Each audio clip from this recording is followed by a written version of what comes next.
गोष्टीचं नाव आहे आजोबांचे अनुभव. एका छोट्या गावात आर्यन नावाचा एक मुलगा राहत होता. आर्यनला रात्री झोपण्याआधी गोष्टी ऐकायला खूप आवडायचं.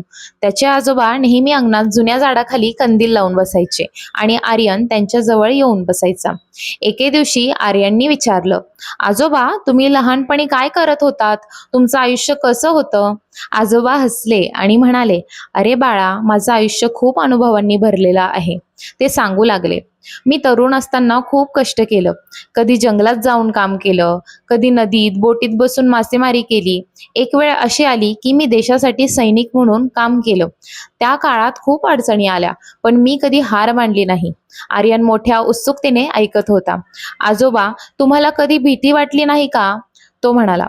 आजोबा शांतपणे म्हणाले, भीती तर सगळ्यांनाच वाटते, पण जो माणूस भीतीवर मात करतो आणि धैर्याने पुढे जातो तोच आयुष्यात यशस्वी होतो.